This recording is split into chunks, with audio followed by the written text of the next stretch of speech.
Last time Jesus showed us that our anger and appetite can't be separated from our religion. You don't get to follow God with your mouth and let your heart run wild.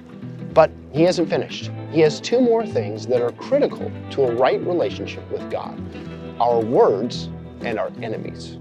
Now, everyone knows that you can look righteous on the outside and still have no relationship to the Father in heaven. In Jesus' day, people had ways to sound holy. They might not lie, but they qualified. They didn't hate, they just had enemies. We still do the same thing today.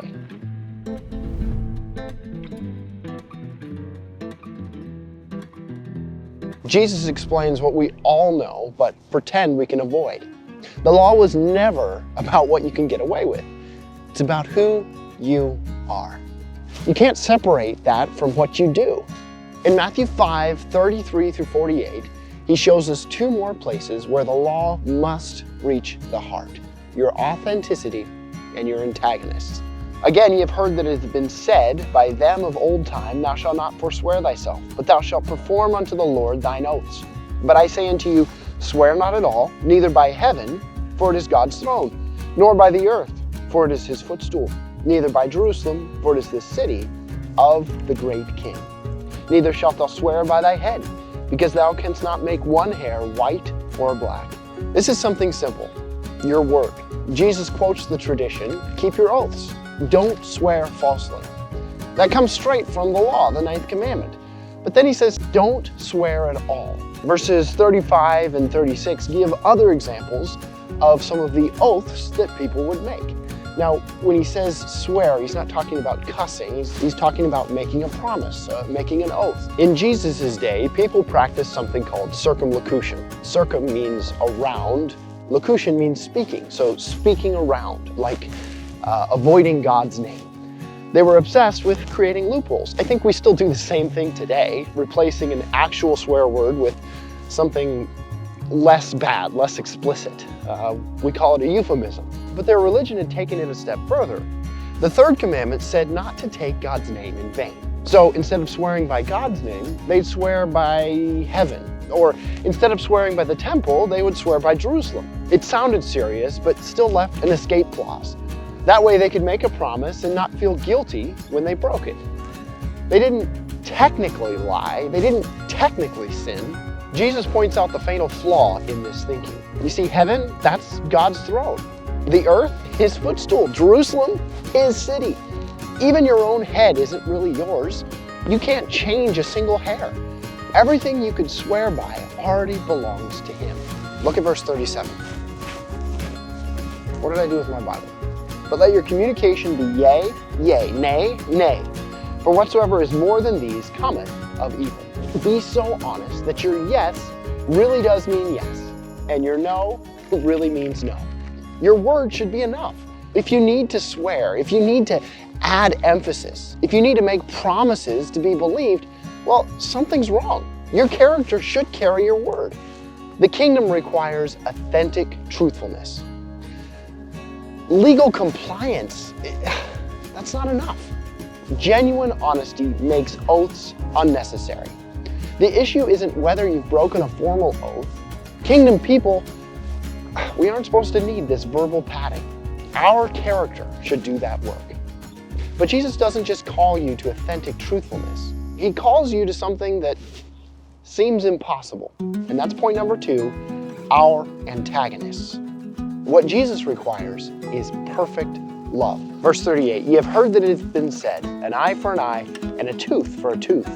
But I say unto you that you resist not evil, but whosoever shall smite thee on thy right cheek, turn to him the other also.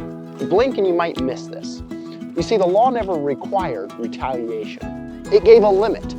The law was meant to prevent escalation, to keep revenge from spiraling out of control.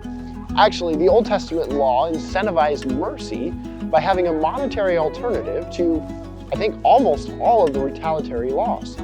The intention was justice and mercy. But the religious leaders misread the law, and they came out with this distorted understanding that turned a limit into a requirement. They turned God's boundary into a command. The law said, if you were harmed, you could take revenge or be paid a monetary equivalence. This ensured justice, but gave people a very good reason not to take revenge. Instead, they made it so that you had to take that revenge.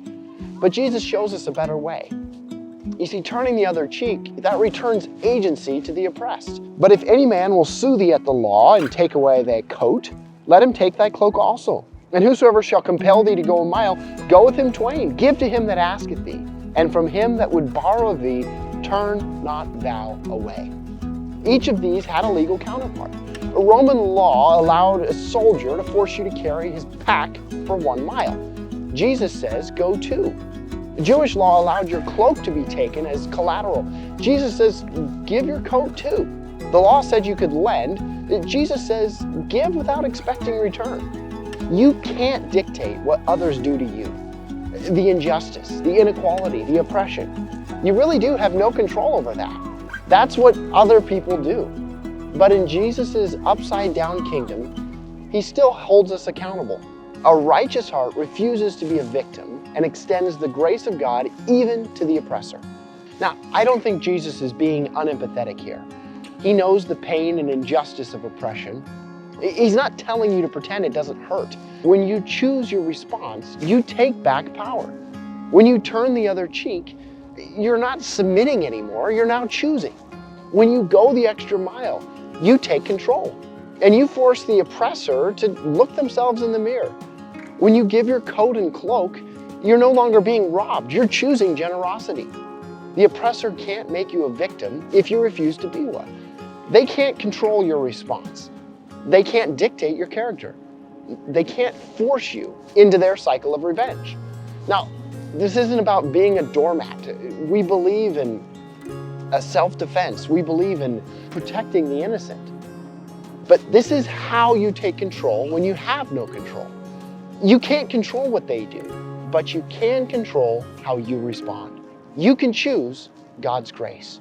You can choose to break that cycle, going beyond the legal minimum to the moral ideal. The kingdom requires grace, but avoiding revenge isn't enough. We're also called to actively show mercy.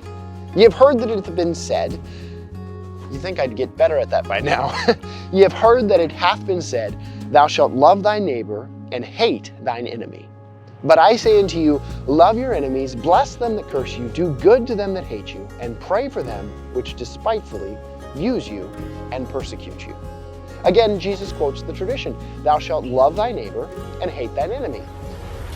Wait a minute! But that last one, hating your enemy, that's not in the law. The law said love your neighbor. It never said hate your enemy. That was religious interpretation added later. It corrupted God's word with man's interpretation and tradition. They distorted it. They made it about us versus them. The law was about reflecting God's character. Look at verse 45.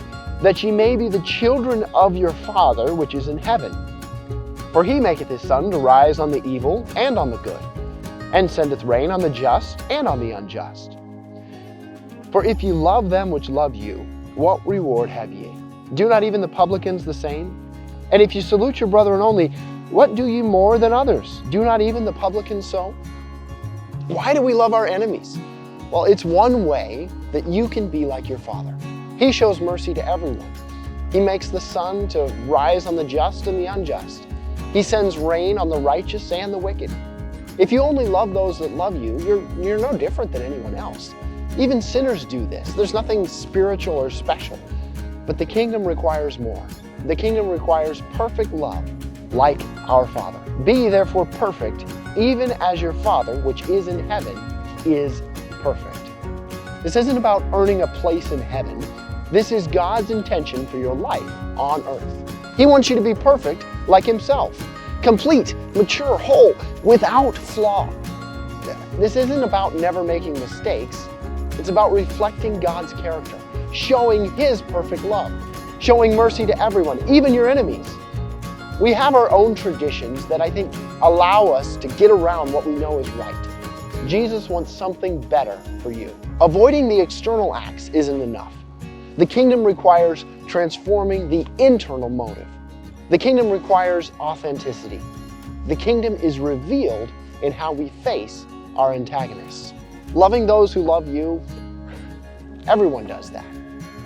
But loving everyone, even your enemies, well, that's special. That's the end goal. That when the world sees us, it sees our Father. Be therefore perfect, even as your Father, which is in heaven, is perfect.